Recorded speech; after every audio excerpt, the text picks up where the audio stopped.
All right, so today we're going to be talking about the Uber application, mobile application. I'm interviewing my twin brother Jordan, and he's also in the mobile development program with me. So we're just going to be talking a little bit about this app and some of the factors inside of it. So, what other apps could you use instead of Uber? There are other apps on the market like Lyft, and I don't know if there's any other. The only two that I've I mean, heard. there's also Waze, but that's more of like a carpooling app between friends to work. But yeah. Yeah, the only one that I know that's pretty much exactly like Uber is Lyft, and I've used it before. More or less the same thing, just different colors, design, and whatnot. Okay. And why do you keep coming back to Uber instead of Lyft or other apps? I come back to Uber because that's the one that I used when this whole movement of car transportation made easy type idea came out. When I was in college, Uber would kind of became the big thing, and before we'd go to the bars, no one wanted to be the designated driver to keep everyone safe, so we just paid someone for the Uber. Okay. And what can you tell me about the look and interface of the app? How you feel when you're moving through it, the flow and everything? Um, Everything in the Uber app is pretty normal and well flowed. I mean, Intuitive? yeah, it's intuitive. There's a lot of the buttons are where my eyes would naturally go for those type of buttons, like the search buttons at the top left. I would usually search top right or top left. Um, your profile is top right. You got a hamburger menu down bottom right, and the buttons they tell you what they do. There's a go button for when you want to start your ride or when you want to go somewhere. Um, Everything, the visual affordances inside the app are pretty well made, just easy to use, well flown. Feels like I'm using a mapping like Google Maps or something like that because the geographical mapping system that they have in the app looks a lot like that of Google Maps or the Apple Map. Okay. And do you know anyone else who uses this? Maybe some type of social proof you could talk about? Um, Anybody else? Yeah, I mean, Uber's pretty big in like pop culture. There's rap songs about it. There's always something about it on social media somewhere.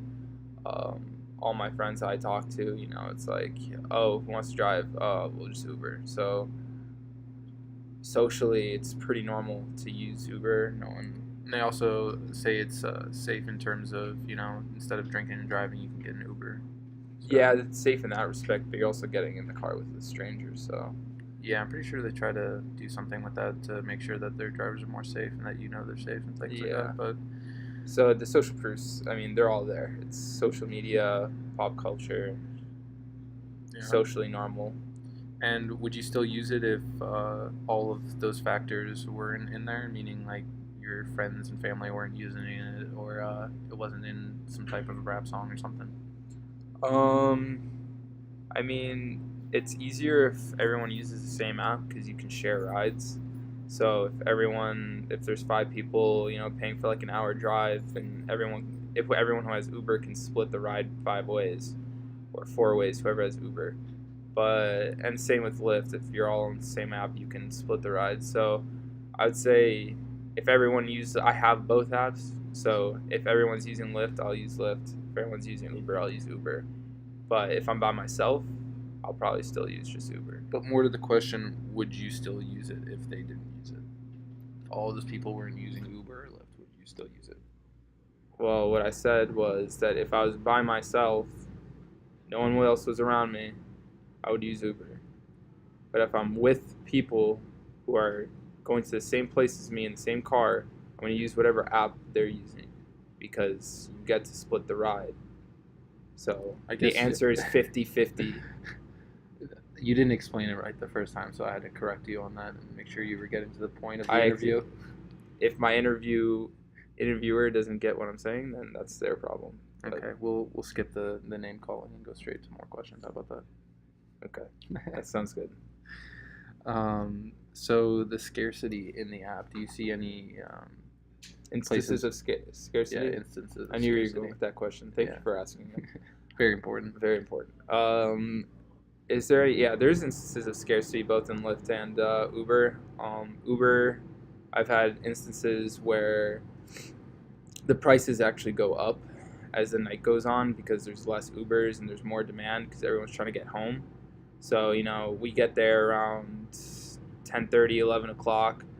By the time it's 12 or 1 o'clock, the prices, instead of a $20 Uber, you're getting a $50 to $70 Uber because everyone's trying to use Uber. There's no more cars, so I think that's one of prices the big. jacked up. I think that's one of the big drawbacks of it, because I know when we've been in those situations, we'd rather just have a friend come pick us up in Yeah. some convoluted way than try to get an Uber that's going to cost me an arm and a leg to get home. Yeah. But getting there was always fine. The prices it's were usually cheap. the getting there is usually fine. The getting back is sometimes the hard part. Yeah, there's actually there's not enough drivers for all the people trying to get home, so they bump up the prices. Yeah, So, and that gets really annoying. So yeah, it does get pretty annoying. it's not like they're trying to trick anybody. I think they take advantage of the fact that they can surge the prices up because everyone needs to go home, and some people probably don't care if the Yeah. prices are up. They'll just buy it anyway. Do you see any factors of reciprocation inside the application? I do. I think one of the most obvious ones would be that I pay for a ride. The ride comes to me, picks me up, and then drives me to the place. So I pay for a service, and they give me the service that I asked for, or that we agreed for.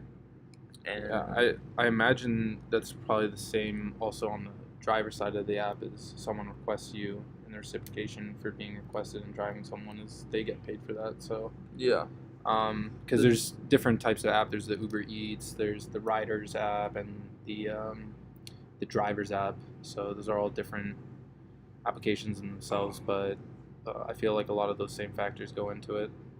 yeah, for sure. Okay, well, Is there anything else I would like to say about the app? is there? No, I don't think so. Then why'd you ask?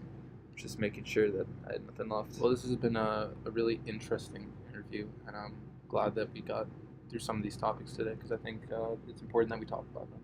I feel like we just talked on a set of NPR. Yeah, this could be an NPR little side. We have to talk in a little We bit have more to of a do it. whisper voice. I'm gonna whisper voice and kind of talk.